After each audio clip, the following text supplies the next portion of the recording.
guys, I'm quite pleased to be saying that this is my first products I've used up haul with entirely cruelty-free makeup products, which I'm incredibly happy about.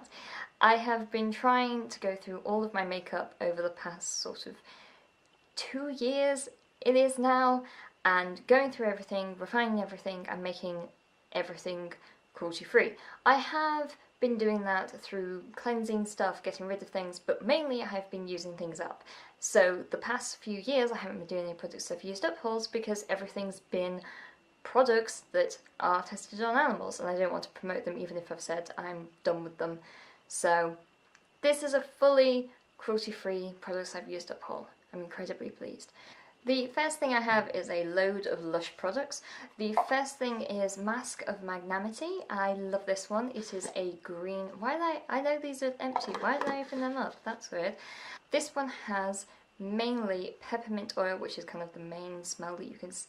It also has honey and evening primrose seeds, and it is basically designed to help with breakouts, and I do feel that my skin is so smooth after using this. It is bright green though, that's probably the only downside. You kind of look like a slime monster when you're using it, but it's fine. Next thing I have is the hair conditioner Retrend. I didn't like this, I'm not gonna lie. I tried some of the Lush solid conditioners, didn't like them. Tried this, didn't like it. I prefer a far thicker conditioner, and it just wasn't really working with my hair. My hair is very fickle, so it might work for you, but I didn't particularly like it. The smell was okay, but it has kind of that weird Lush scent where you can't really tell what it really smells like. It did leave my hair feeling quite nice, but I personally didn't really get on with it. I'm glad that I only bought a little pot of it, because I will not be repurchasing that one. However, one thing that I really do like from Lush for their hair range is their hair treatments. This one is called Marilyn. This is the first time I've used this, and it's basically to help make your hair blonder.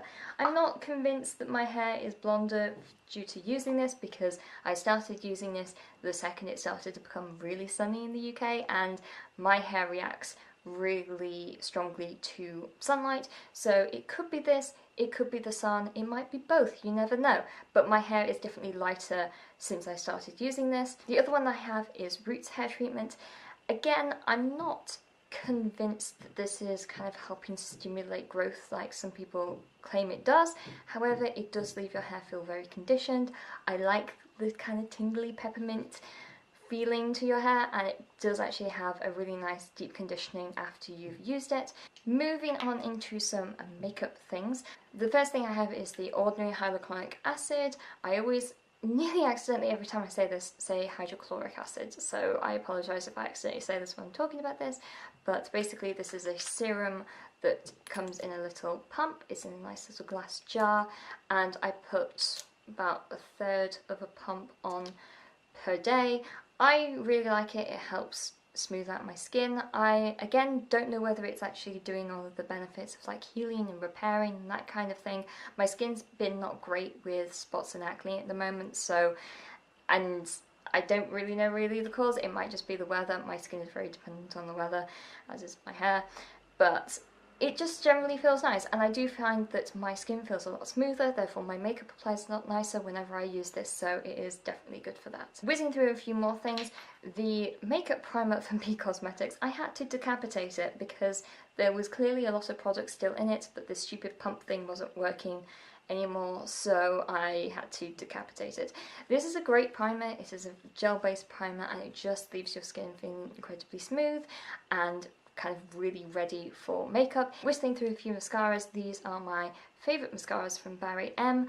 This is the That's How I Roll, and I basically accidentally bought the waterproof when I normally only use the purple one, which is the original. I love these. I love the fact that they're in nice, you know, metal-like packaging. I love the brush. It is absolutely amazing. It is very fine, it is just incredibly nice to apply, and it is so affordable. The final thing is a few foundations. The first is the Fenty Beauty foundation. I have a Pale and Cruelty-free video about this, and this is my first bottle. I'm already on to my second bottle. It is by far my favourite foundation at all. I am wearing it right now. It's looking lovely. and I just generally love it. The last two things I have, this is the Threema or Mina, still don't know how to say it, the 3-in-1 foundation. And again, I have a pale and cruelty-free video about this. This one I was trying to use it basically until the weather turns, because I prefer using this in winter because it is a 3-in-1 foundation, so it is a primer, a concealer and a foundation all in one, and it can be quite thick on the skin because it is quite pigmented. I prefer slightly more of a natural look during the summer and slightly more of a done up, sort of more plain matte face when it's winter. Again, it's a very reasonably priced brand, cannot fault it, absolutely love it. The only slight downside is this packaging. There's still clearly makeup in the bottom that I just cannot scrape out, but I think only because it's, you know, clear bottle that I'm able to be annoyed about this. Most times you just kind of give up until, you know, the pump stops working essentially.